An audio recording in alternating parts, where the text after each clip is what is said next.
다윗이 사울을 살려줬죠. 옷자락만 뱄죠. 옷자락만 벤 것만 가지고서도 마음에 찔렸죠. 그리고 후회했죠.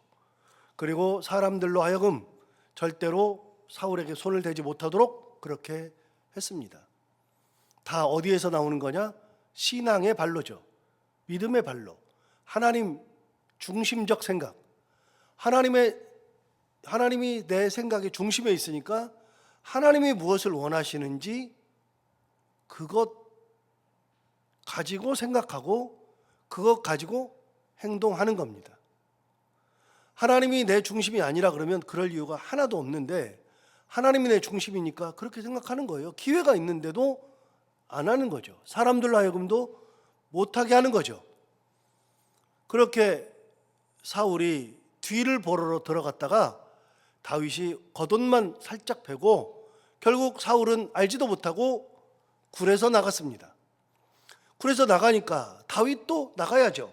자, 오늘 8절을 보시면 그 후에 다윗도 일어나 굴에서 나가요. 여기 있는 것처럼 사울이 나가니까 다윗도 나갔어요. 나가서 어떻게 했느냐?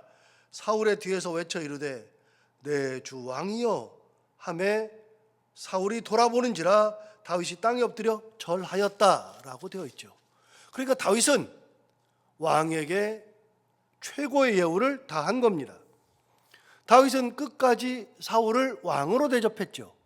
죽일 수 있었음에도 불구하고 나를 죽이려고 하는 사람을 눈앞에 놔두고도 자기 뜻대로 죽이지 아니하고 결국은 살려주는 것에서 더 나가서 절을 하죠. 최고의 예우를 다윗은 다했습니다. 이게 가능한가? 인간은 가능한 것이 아닙니다. 절대로 가능하지 않습니다. 억울한데 이렇게 도망 다니는데 3,000명의 군사가 왔는데 그거를 살려둔다? 그리고 이렇게 절을 한다? 이거는 진짜 불가능한 얘기입니다. 저도 미움을 받아봤고 오해도 받아서 그래가지고서 잠을 못 잘 정도로 너무나도 괴로운 시절이 있었는데 그거 지금도 그분한테 미안하다 소리를 못 들어봤어요. 지금도 그분은 저한테 사과를 안 해요. 너무 생각하면 가끔 속에서 막 이렇게 올라와요. 제가 그거 몇 년 걸렸습니다. 지금은 뭐 생각하고서 약간 화가 나는 정도지만 처음에 그걸 당했을 때에는 억울한 누명을 썼을 때에는 정말 힘들었습니다. 잠을 못 자니까요. 심장이 아플 정도로 힘드니까요. 그랬는데 지금도 저는 용서가 잘 안 됩니다. 저는 같이 근무했던 목사 중에 한 명이 정말 못됐거든요. 그런데 지금도 용서를 못 하겠어요. 안 돼요, 그게. 그래서 제가 그분 얘기만 나오면 기분이 정말 상해요. 생각하기도 싫어요. 그런데 인간이 그런 거예요. 그런데 다윗은 안 그러더라. 다윗은 정말 이게 대단한 게 살려주는 것을 둘째치고 사울 왕에게 절까지 하더라. 최고의 예우를 다는 거예요. 이유가 뭐예요? 하나님이 세우셨다는 거. 내 손으로 해야 할 수 없다는 거. 그가 왕이라는 거. 그거 끝까지 인정해 주는 겁니다. 다윗의 신앙이 대단한 겁니다. 자, 절하면서 어떻게 했느냐? 9절을 보십시오. 다윗이 사울에게 이르되 보소서 다윗이 왕을 해하려 한다고 하는 사람들의 말을 왕은 어찌하여 들으시나이까? 자기 마음속에 있는 얘기를 한 거예요. 도대체 왕은 내가 왕을 해하려 한다는 말을 왜 들으십니까? 지금도 보세요. 내가 살려주지 않았습니까? 근데 사람들이 하는 말을 왜 들으시나이까? 사실은요,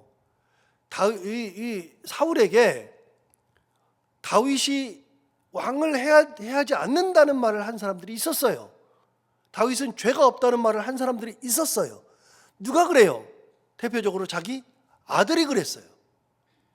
요나단은 무슨 죄를 졌기에 그렇습니까? 아버지에게 무슨 죄를 졌습니까? 다윗이 뭐가 악합니까? 아들 이야기를 했는데 아들에게는 화를 냈어요. 그리고 다윗이 왕을 헤아려 합니다라고 하는 말만 들은 거죠. 이게 뭐예요? 사람은요, 들을 말만 듣고 보고 싶은 것을 보는 거예요.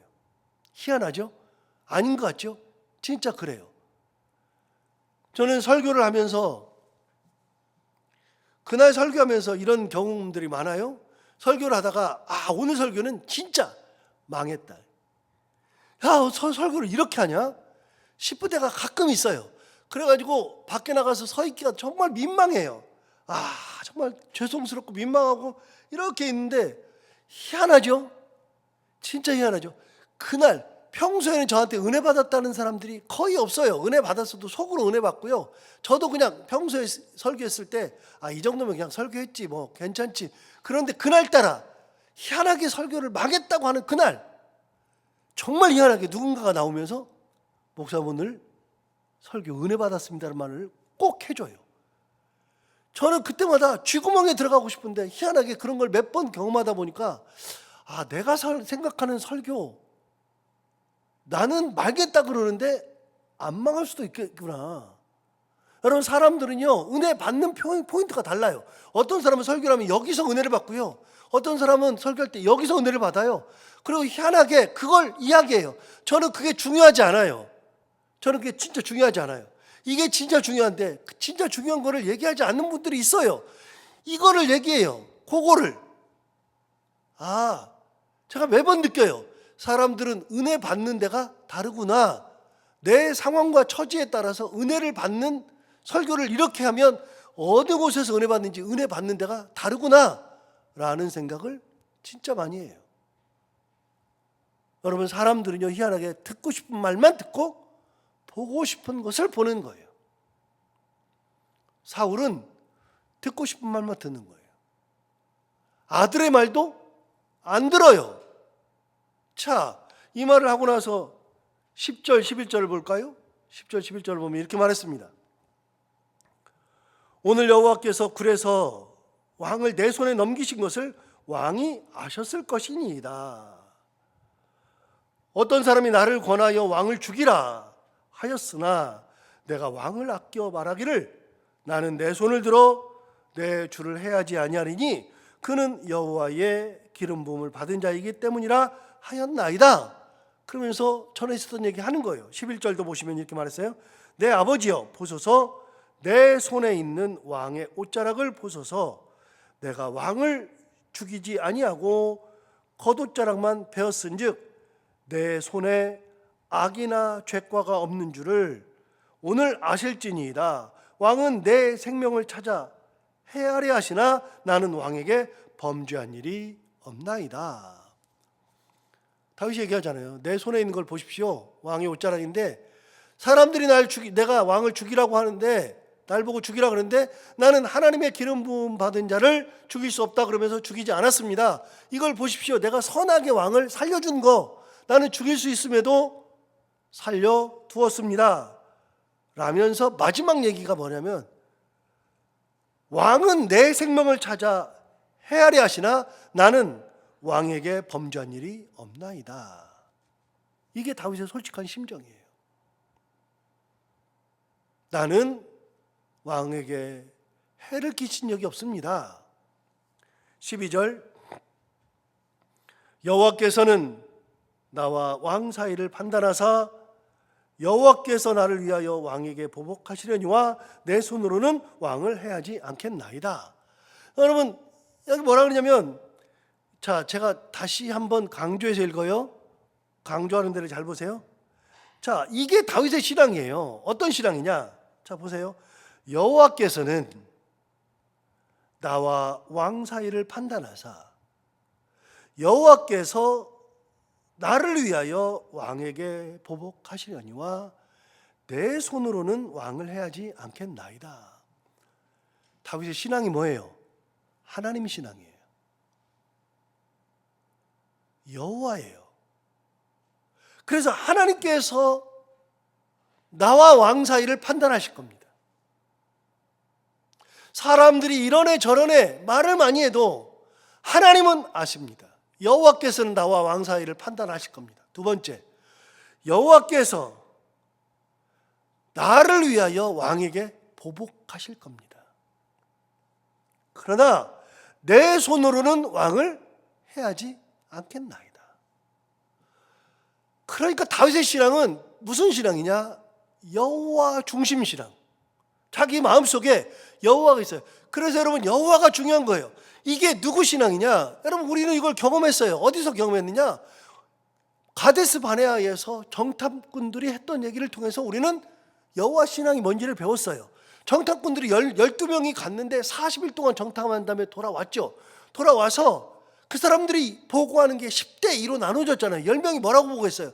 포도를 큰 걸 가져와서 보여주면서 그곳에 갔더니 과연 젖거꿀이 흐르더라. 진짜 먹을 거 많고 진짜 젖거꿀이 흐르더라. 그런데 거기 가서 봤더니 그 성읍은 크고 견고해서 우리가 점령할 수 없고, 거기에는 큰 안악자손이 있어서 우리는 그들에 비하면 메뚜기 같다. 10명이 보고했어요. 항상 말씀드리지만 그 10명의 보고는요, 거짓말이에요, 진짜예요? 진짜라니까요. 거짓말이 아니라니까요. 보고를 제대로 했어요? 보고 잘 못했어요? 제대로 했어요. 그런데 중요한 게 빠졌다 그랬잖아요. 그대로 보고하는 거 맞아요. 그러니까 그걸 듣고서 이스라엘 백성들이 1박 2일 동안 통곡했어요. 밤새 통곡, 1박 2일 동안 통곡했어요. 그래서 그때 두 사람이 나섰어요. 여호수아와 칼렙 둘이 나타나서 뭐라 그랬어요? 맞다. 여기 이걸 보면 진짜 젖거꿀이 흐른다. 가서 보니까 진짜 그 성읍은 크고 견고하더라. 거기는 안악자손이 있더라. 그런데 그 다음을 얘기하잖아요. 그 사람들이 뭐라 그랬어요? 여호와께서 우리와 함께 하시면,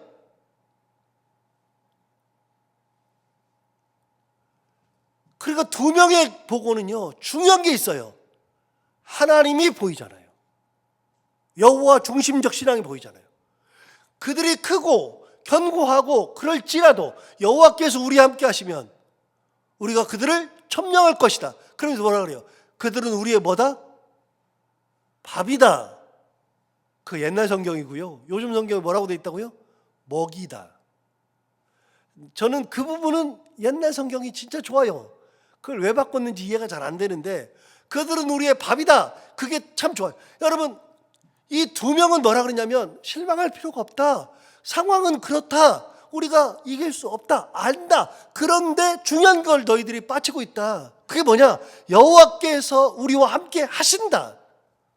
이게 무슨 신앙이요? 여호와 신앙. 하나님 신앙. 신앙이 있는 사람들은요, 상황을 보는 게 아니고요, 그 상황 너머에 계시는 하나님, 그 상황을 주관하시는 하나님을 보는 게 여호와 신앙이에요. 하나님 신앙. 그게 믿음이에요. 그게. 그럼 어떻게 됐어요? 실제로 점령을 했는데 그 안악자손은 점령을 못했어요. 못했는데 정탐을 갔다 온 지 45년 지나요. 여호수아가 나이가 많이 들었어요. 갈렙도 많이 들었어요. 그런데 갈렙이 어느 날 여호수아를 막 찾아와요. 가나안 정복 후에 찾아와요. 찾아와가지고 뭐라 그러냐면, 갈렙은 45년 동안 나타나질 않아요. 정탐한 이후에, 여호수아 갈렙 사건 이후에 안 나타나요. 안 나타나다가 갑자기 여호수아 앞에 뜩 나타나요. 나타났는데 뭐라 그러냐면, 그때 내가 40살인데 지금은 45년 지났다. 몇 살 됐어요? 85세. 내가 지금도 출입이 능하다. 그런데 당신도 알거니와, 당신도 그때 알거니와, 우리가 모세에게 이야기할 때 당신도 들었고 보고 아는 거, 그때 얘기했던 것처럼 그 산지를 내게 주소서. 그 산지를. 그 산지가 어디예요? 헤브론이에요. 헤브론. 산악지형이에요. 그거 지금 우리가 노래 부르잖아요. 그 이 산지를 내게 주소서, 그날에 주께서 말씀하신, 그 찬양 우리가 부르잖아요. 누가 한 얘기예요? 갈렙이 한 얘기예요. 갈렙이 85세가 돼가지고서 이미 죽을 나이가 됐는데, 나는 아직도 출입이 능하다. 하나님께서 나를 건강하게 하셨는데 내가 그들을 점령할 테니까 그 땅을 내게 주십시오. 여호수아가 줘요. 갈렙이 점령해요. 지금의 헤브론이에요. 헤브론이 어디예요? 여러분, 헤브론은 성경에 나오는데요, 원래 그 헤브론이라고 하는 것은 에브론이라고 하는 사람의 땅이에요. 에브론, 거기서 헤브론이 나와요. 에브론, 그게 어디 있어요? 거기서 뭐가 있어요? 그 에브론이라는 사람의 땅은요, 거기에 뭐 굴이 하나 있었는데 그 굴의 이름이 막벨라 굴이에요. 막벨라 굴을 누가 샀어요? 그거 야곱이 샀어요. 아브라함이 샀어요. 아브라함이 사가지고, 그 아브라함이 막벨라 굴을 가지고서 거기다가 누구를 장사했느냐?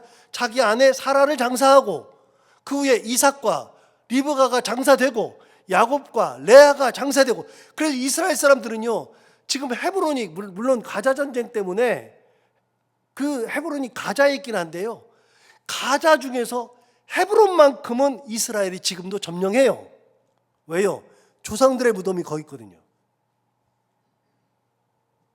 그 산지를 누가 달라 그랬어요? 칼렙이 달라 그랬어요. 뭘 보고요? 하나님 한 분 믿고. 그게 여호와 신앙, 하나님 신앙이에요. 오늘 똑같이 얘기하잖아요. 자, 12절 보세요. 다윗의 신앙이 이래요. 여호와께서는 나와 왕 사이를 판단하사 여호와께서 나를 위하여 왕에게 보복하시려니와 내 손으로는 왕을 해하지 않겠나이다. 이게 다윗 신앙. 어떤 신앙? 하나님 신앙, 여호와 신앙, 하나님을 바라보는 신앙. 하나님이 하실 겁니다. 하나님이 판단하실 겁니다. 13절, 옛 속담에 말하기를 악은 악인에게서 난다 하였으니 내 손이 왕을 해하지 아니하리다. 여러분, 악은 악에서 난다 그랬어요. 여러분, 악은 악에서 난다, 그런 얘기는 뭐예요? 악한 사람이 악한 것을 낸다는 거예요. 나는 악하지 않다. 나는 악하지 않습니다. 14절, 이스라엘 왕이 누구를 따라 나왔으며 누구의 뒤를 쫓나이까? 죽은 개나 벼룩을 쫓음이니이다. 여러분, 이제 재밌는 표현 하잖아요. 도대체 왕이 왜 나왔습니까? 나는 죽은 개나 벼룩 같은 사람인데 나를 왜 쫓습니까? 다윗이 스스로를 뭐라 그랬어요? 죽은 개나 벼룩이라 그랬어요. 죽은 개나 벼룩. 나 같은 사람을 왜 쫓습니까? 나는 죽은 개와 똑같은데, 나 이렇게 도망 다니는데 왜 나를 죽이려고 쫓아왔습니까? 자기 처지를 얘기하는 거예요. 나는 죽은 개나 벼룩이나 뭐가 다릅니까? 자, 15절, 그런즉 여호와께서 재판장이 되어 나와 왕 사이에 심판하사 나의 사정을 살펴 억울함을 풀어 주시고 나를 왕의 손에서 건지시기를 원하나이다. 자, 또 나왔어요. 15절 다시 봐요. 또 나왔어요. 그런즉, 다시 뭐라고요? 여호와께서 재판장이 되어 나와 왕 사이에 심판하사 나의 사정을 살펴 억울함을 풀어주시고 나를 왕의 손에서 건지시기를 원하나이다 하니라. 이게 다윗의 마음이에요. 하나님이 우리의 심판자가 될 겁니다. 하나님이 하실 겁니다. 하나님이 내 억울함을 풀어주실 겁니다. 다윗은 하나부터 열까지 여호와를 바라보고 있어요. 도망 다니면서도 여호와를 쳐다보고 있죠. 이게 다윗의 신앙. 다윗이 끝까지 보복하지 않고 사울을 살려둔 것은 이것 때문이에요. 못해서 안 하는 게 아니에요. 힘이 없어서 그러는 게 아니에요. 기회가 없어서 그러는 게 아니에요. 왜 그래요? 하나님 바라보기 때문에, 하나님께서 하실 것이기 때문에 하나님 앞에 다 돌려드리는 거예요. 내가 하려고 하지 않아요. 신앙인들은요, 내가 안 해도 괜찮아요. 내가 안 해도. 그 얘기, 내가 안 해도 괜찮다. 내가 하지 않아도 하나님께서 하신다. 이 얘기는 내일 또 조금 더 하도록 하겠습니다. 자, 오늘 이 말씀 다시 한번 생각하면서 하나님께서 내가 하기 전에 움직이시고 내가 하지 않아도 행하신다는 다윗과 같은 믿음 가지고 살아가는 우리 모두가 다 되기를 바랍니다. 기도하겠습니다. 하나님 아버지, 감사합니다. 오늘도 귀한 말씀 우리를 깨우쳐서 감사합니다. 오늘 이 말씀을 듣고 다시 한번 생각해 보니 하나님의 그 섭리하심을 믿는다는 거, 그런 어려움, 억울함 있어도 하나님이 다 하실 거라는 믿음, 하나님께서 인도하실 거라는 믿음 가지고 살아가는 것이 얼마나 귀중한 것인지를 다시 한번 깨닫게 해주셔서 감사합니다. 하나님 아버지, 이 말씀 듣고 우리도 다윗과 같이 모든 판단의 근거, 모든 행동의 근거가 내가 아니라 여호와가 판단의 근거, 여호와가 행동의 근거라는 거 다시 한번 믿고 하나님을 온전히 바라보며 살아갈 수 있는 저희들 다 되게 하여 주옵소서. 하나님 아버지, 오늘도 하루를 살아갈 때 이 말씀을 기억하며 살게 하여 주시되, 오늘 이 가운데 함께 하신 모든 은혜를 우리가 가지고 살아갈 때 어떤 일을 당하든지 무슨 일이 있든 하나님을 온전히 의지하며 하나님과 동행하는 귀한 하루가 되게 하여 주옵소서. 오늘도 기다려 나온 사랑하는 성도들 한 분 한 분의 기도를 다 들어응답해 주시고 해야 되는 것들 기쁨으로 잘 감당하고 만나는 분들과 함께 웃고 행복한 하루가 되게 하여 주옵소서. 예수님 이름으로 기도하옵나이다.